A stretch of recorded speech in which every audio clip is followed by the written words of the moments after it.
say is being put into consideration. You'd see activity, people being active in building the nation. But in an instance where people feel like we're not being heard at all, what we say or what we do, the government does not even think about us, that's where you see some level of resistance and rebellion in the government. So this is the general expression of people. We feel like we're not heard. The president has not addressed anything we're talking about. And of course, I'll still be hearing from you guys directly here. But after that speech, the president also made mention of the fact that he's going to be releasing 570 billion naira to states again for palliatives. And of course, people will react to this story because we have had instances where monies are being distributed to these state governors. Nothing at all. No access to how these monies are being spent. Remember, after the swearing in, a certain amount, the president said he was going to give, I think, was it 5 billion each to every state, and they were going to give a breakdown of how the monies are being spent. Some states like Oshun said they had not gotten the money. Some other states said, back and forth until today, we haven't gotten any comprehensive report as to how that money is being used. You'd see Serap dragging state governments here and there. Give us detail, give us a breakdown on how you spent the money and what you spent the money on. For states like, I think it was Zamfara reported that did a very big motor park. One of the states that is the poverty capital of Nigeria, one of the poorest states we have in Nigeria, building a motor park. How does that necessarily, or how does that directly translate to uplifting the lives and the well-being of the people of the state? You see, that's why it's super important to give the breakdown on how these monies are being spent so that the governors are followed by the state government, giving reports, adequate and accurate reports as to how these monies are being, used within the state. But again, in as much as regardless of the fact that we had not gotten adequate report, as regards that money, we still have more money being sent out to the state governors as palliative. Number one, which is something I always will say here, do we have accurate data? Do we have any data at all as to how this money can be spent? Because data is one of the most powerful tools a government will have. If you have data, you can distribute money, you can distribute palliatives accordingly. But what system would you put in place to ensure that these palliatives get to the people? We're not in developed countries where they can even do things as much as drones, dropping things on doorsteps and distribution and what have you. We are nowhere close to that point. We do not have data of the citizens. We're talking about census over how many years ago. It still has not been done. Monies have been allocated for that as well. It has not been done yet. We don't even have the data. New people are being born every day. We don't have statistics of anything of this sort. So how exactly are the state governors going to distribute these palliatives that is being given yet again by the president to the state governors? How exactly do we think these monies will be distributed, or these palliatives will be distributed? Now, last week, the president was talking about how he was going to send out palliatives, the bags, and the palliatives will be bags of rice, sold at subsidized rate instead of the 85 to 90,000, which is obtainable in the larger market. He was going to send it out for 40,000 naira. Now, my problem was that money, or that rice, that bag of rice, and that price is accessible to only civil servants alone. I remember when the palliative talk back and forth was going, Labour said that, or the federal government said that the labor force constitutes only 10% of the Nigerian population. So only 10% of the Nigerian population has access to the 40,000 naira subsidized bag of rice. What happens to the other 90? This exactly is the conversation we'll be having here today on the General Open Banters. I want to hear what your thoughts are, but just so we know, the hunger protest continues across the country today, and the organizers say that they're not backing down until their demands are addressed. And states like Plateau State, the governor Caleb Mufwang has imposed a 24-hour curfew on Jos and Bukuru metropolis in the state capital in order to tackle the actions of some persons that has taken undue advantage of the nationwide protest to unleash terror on innocent citizens. Places like Karo, Nasarawa State. Let me read that. I got like an alert or maybe an intel that some level of unrest. So the report says that in addition to the above intel received, that the protest, which was hitherto hijacked by hoodlums, was suspended on Friday while planning to resume on a busy Monday morning when civil servants will be coming out in a mass on as early as 5 o'clock to go to their various places of work. The hoodlums in Cairo intend to block an attack and possibly set ablaze any government vehicle sighted conveying workers as well as private posh cars. Consequently, it is subject that adequate precautionary measures, specifically early deployment of security forces, mostly to the express road linking Abuja between Massacre Axis and Maraba, is imperative. And as regards that, I got report also that there are lots of armored cars on that road. And the person who sent the report was like, I didn't know that Nigerians had that kind of, those kind of cars. We only will see it in American movies. That's on a lighter note then.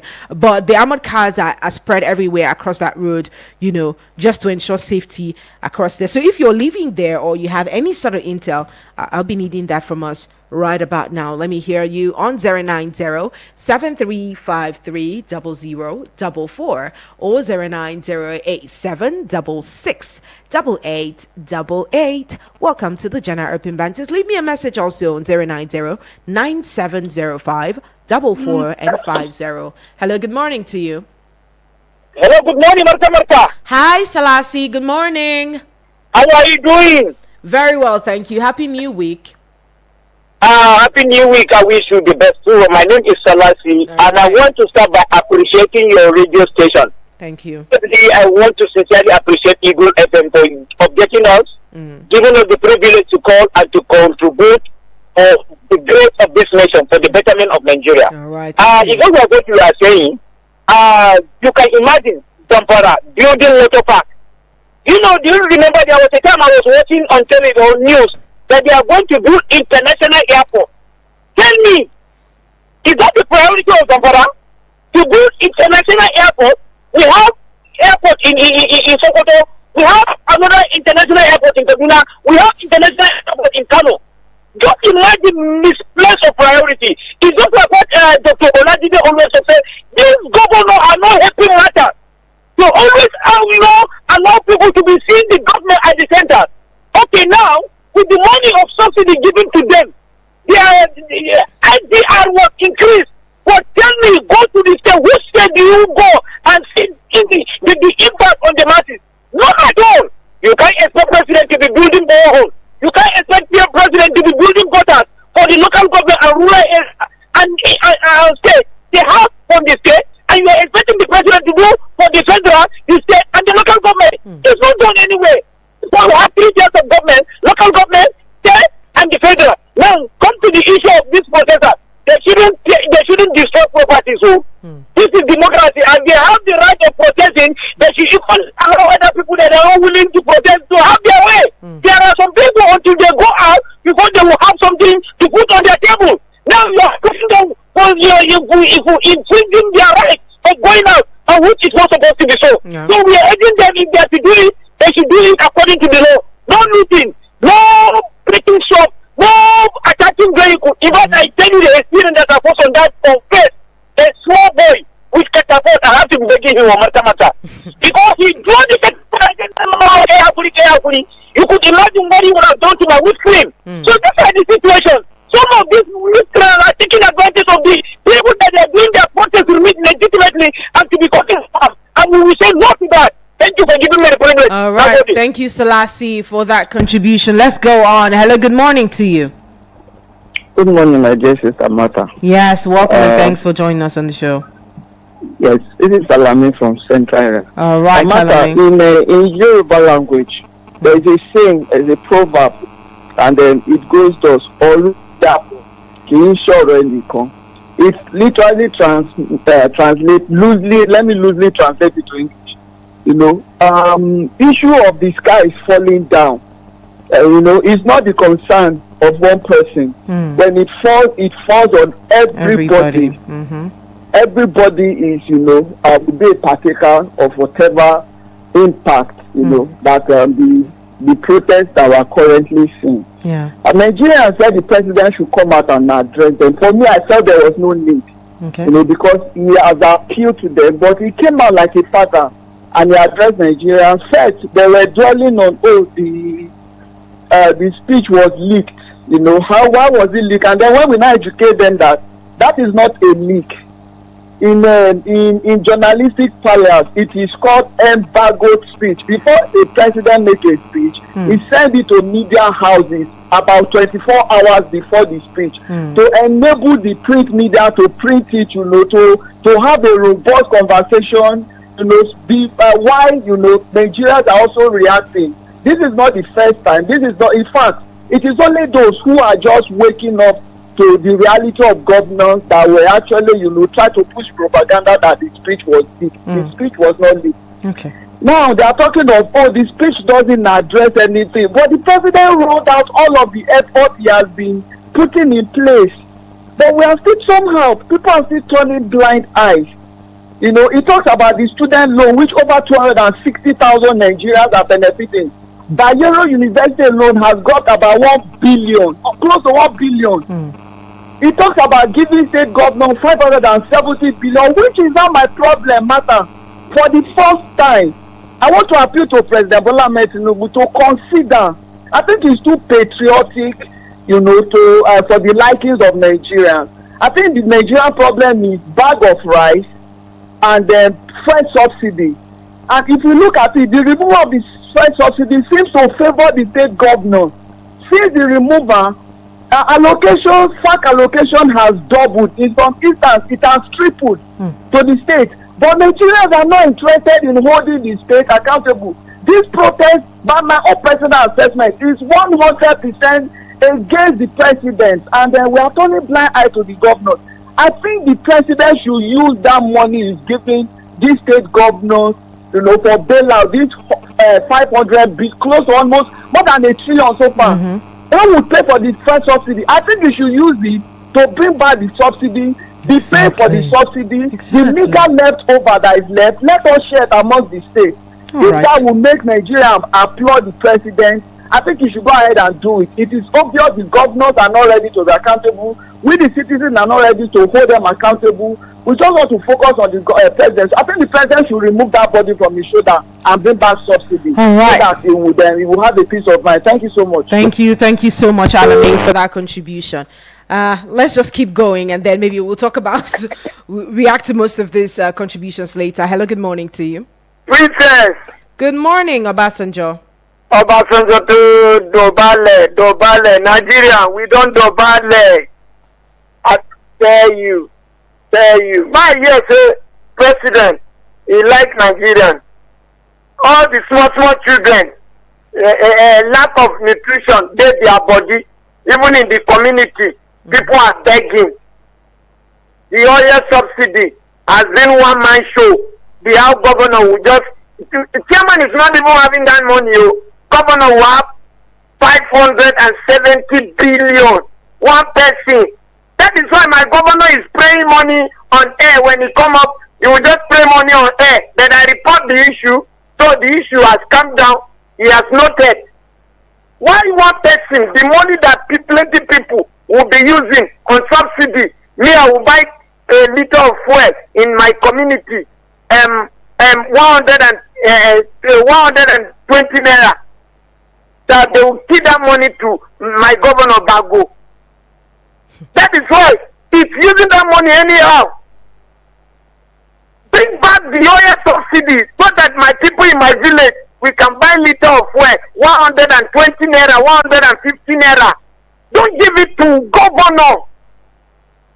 No one of this governor has come up on air and said, Mr. President, I beg, go back to that oil subsidy. I beg, reverse it back. Why? Because they have tasted plenty money. The Minister of Information has go out in one of the radio stations and said, these are the money that Mr. President has been given. Do we ask Mr. President to give that money to the state governors? Or what we ask, please bring back oil subsidy. We need it. That is what everybody can participate on that money. But if you are giving one man show, we disagree and we'll continue to disagree. What your plans on Nigeria, wallah, you are killing Nigeria all. We're not happy.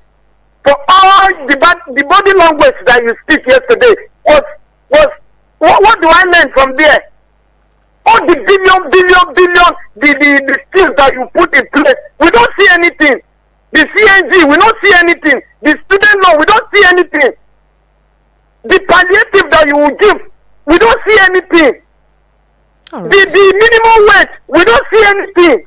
Which one do we pick? Nothing. Please, propaganda should not be come over there. Thank you. All right. Thank you. Thank you so much, Obasanjo, for that contribution right there. Thank you to everyone. Let's go on a very short break. We'll be back as quick as possible, just before you know it. Just keep it locked in. I'll take all your calls. Eagles 102.3 FM, Abuja, here to stay. Please listen to this announcement. Farex Borehole. We are competent. We are committed. We simplify borehole for your borehole survey, for your borehole drilling, or any of your borehole challenges. Call us on 080 3596 5170. 080 3596 5170. You can visit our office at Goshen Plaza, opposite Jabi Motor Park, Abuja. Eagles 102.3 FM, Abuja, here to stay. Are you guys ready? Eagles sounds like this. I don't wanna be somebody without your body. 102.3 Abuja. All right, welcome again, and thanks for staying with us. You're still tuning to Eagles 102.3 FM Abuja. Your radio experience you can count on is 18 minutes to the hour of 11, and it's the general open banters. Let's keep it coming through. Hello, good morning to you. Hello, good morning. Good morning, Mata. Hi, So. How are you? I'm fine. How are you too? I'm very well, thank you, So. Okay.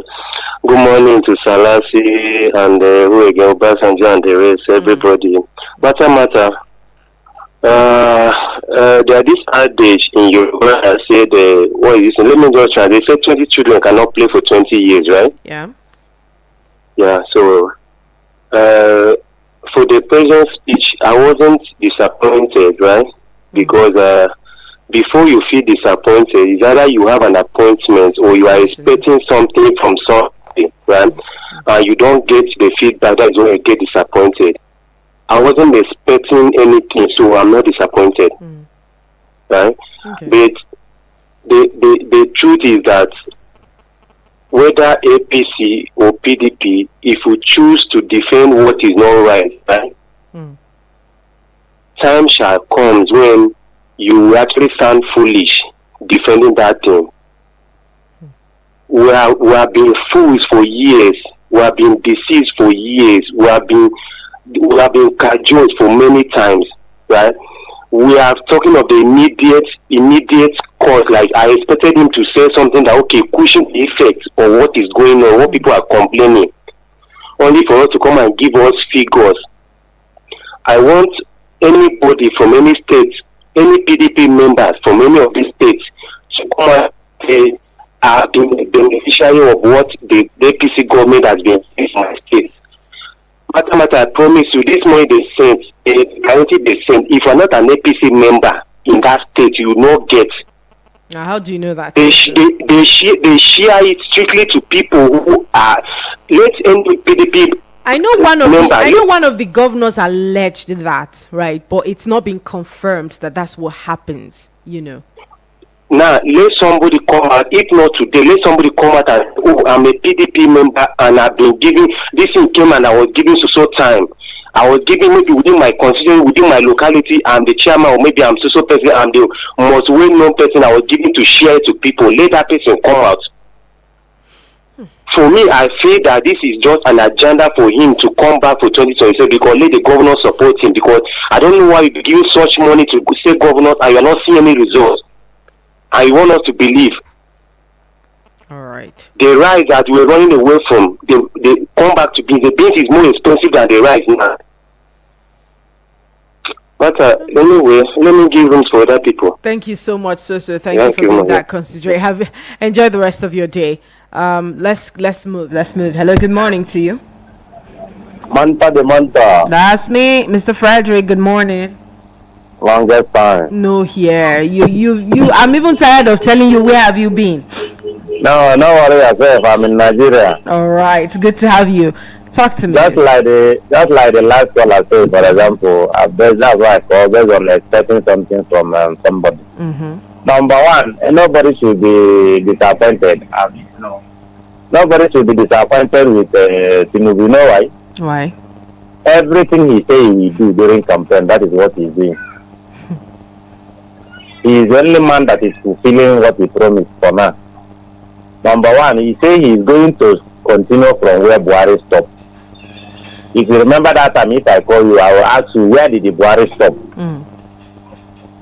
Number two, he say no matter how you protest, he is going to remove fuel subsidy. Did you not say it?